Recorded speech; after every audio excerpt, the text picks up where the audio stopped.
What you need to know about coronavirus on Wednesday, May 20th. A version of this story appeared in the May 20 edition of CNN's Coronavirus, Fact vs. Fiction newsletter. Sign up here to receive the need-to-know headlines every weekday. All 50 U.S. states have now begun to loosen lockdown restrictions. But a return to normal life looks very different depending on where you live in America. Connecticut was among the last to lift stay-at-home orders, with stores and offices reopening at 50% capacity today. But, just across the state line, in Massachusetts, non-essential business and office spaces are still closed. That disparity shows the challenges governors face as they weigh up how best to restart their economies without a rulebook. Detailed guidance released by the U.S. Centers for Disease Control and Prevention yesterday may go some way to helping states make that difficult calculation. The 60-page document, which outlines the categories to consider for schools, restaurants, transit and child care facilities to reopen, had previously been shelved by White House after concerns it was too specific. A CNN review last week found that the guidelines in the original CDC draft were far more strict and detailed than the White House's own roadmap. Based on the original guidance, no one who is reopening meets the criteria for reopening, a senior CDC official told CNN at the time. Meanwhile, the World Health Organization has agreed to an independent inquiry into the global response to the virus, including a probe of its own actions. Member nations rejected President Donald Trump's demands for punitive action. Instead, the message was one of solidarity. Pointing fingers won't help the pandemic now, but investigating how the virus started could prevent it from happening again. This pandemic has highlighted our vulnerability and made it clear that we need one another, Spanish Prime Minister Pedro Sánchez said at the summit. That's why more than ever we must be united. You asked. We answered Q, how can I lower my chances of catching COVID-19? Staying safe isn't just about distance, it's about time too. Growing evidence suggests that the COVID-19 infection, like with other illnesses, is related to prolonged time exposed to the virus. The longer you stay in an environment that may contain the virus, the higher the risk of getting sick.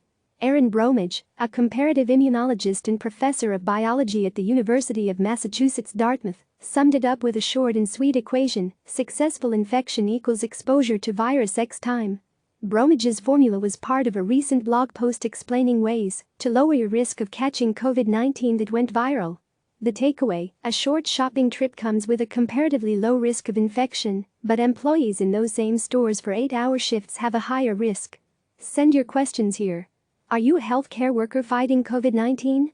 Message us on WhatsApp about the challenges you're facing, +1 347 322 0415. What's important today? U.S. economic policy leaders split on reopening. Treasury Secretary Steven Mnuchin and Federal Reserve Chairman Jerome Powell offered differing views on America's economic outlook yesterday at the first Senate hearing on how the $2.2 trillion coronavirus rescue package is being implemented. Mnuchin warned of permanent economic damage to the U.S. economy the longer states are shut down, but he also said he expects economic conditions to improve in the third and fourth quarters of this year as states resume business as usual. Powell challenged the idea that economic growth and protecting public health were at odds, saying that the number one priority was people feeling it was safe to go back to work.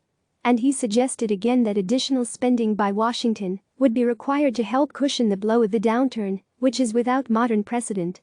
Trump calls having highest cases a badge of honor. President Trump called the high number of U.S. COVID-19 cases a badge of honor because it means the U.S. is testing more people. It's a great tribute to the testing and all of the work that a lot of professionals have done. But two states that were among the first to announce the reopening of businesses and public spaces amid the health crisis have come under scrutiny for their reporting on COVID-19 cases. In Florida and Georgia, limited public access to coronavirus data is raising concerns about transparency. Colleges weigh up when to return. As students wrap up the academic year remotely, colleges and universities are already working on plans to get them back on campus. A handful of schools have announced shorter terms, canceling fall break and ending in-person class time after Thanksgiving in an attempt to avoid a second wave of infections. Others, including those in the California State University system, have plans to cancel nearly all in-person classes through the semester. Yesterday, the University of Cambridge, in England, announced one of the most cautious roadmaps: all lectures will be moved online until summer of 2021.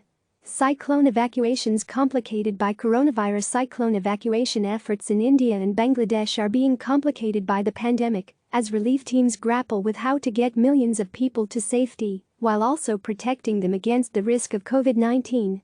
Cyclone Amphan was expected to make landfall late this afternoon local time near the Indian city of Kolkata, which is home to 14 million people and close to the Bangladesh border. You can follow our latest reporting on the storm here.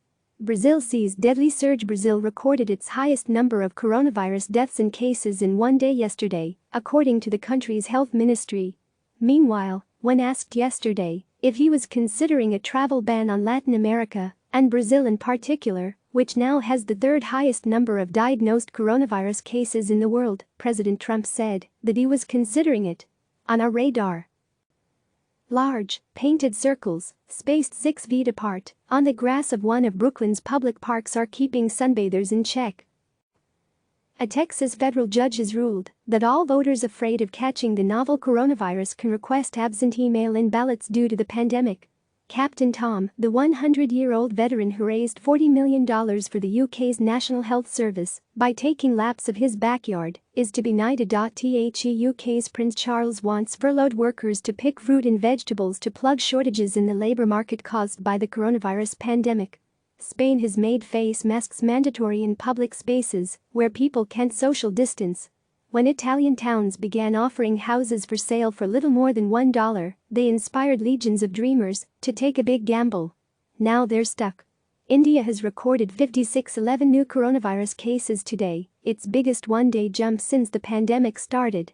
Nearly 200 coronavirus cases in South Korea have now been linked to a nightclub cluster in the capital Seoul. Rolls-Royce is cutting at least 9,000 jobs as the coronavirus slams aviation. Today's top tips: humans rely on social connections for our mental and physical health. According to a Brigham Young University study, a lack of interpersonal relationships can have as much of an impact on our bodies as high-risk factors such as smoking, high blood pressure and obesity. In other words, social distancing can be deadly. Fortunately, technology can offer an essential outlet, allowing those who have access to feel less alone. Add empathy to digital conversations with images. Tune into live streams for a shared virtual experience. Seek out humor. Comedians have started a slew of new digital stand-ups. Make video chats an event. Organize costume parties or pub quizzes. Pick up the phone. Today's podcast: I woke up in the morning, my stomach started to hurt pretty bad. And it felt like my legs were weak, and I was pretty tired. Juliet Daly, a 12-year-old who recently recovered from multisystem inflammatory syndrome. Health officials in Europe and the United States have reported cases of a rare but serious syndrome affecting children. CNN chief medical correspondent Drive Sanjay Gupta talks to doctors investigating the condition and to a young girl who has recovered from it. Listen now. Click subscribe to receive the latest news.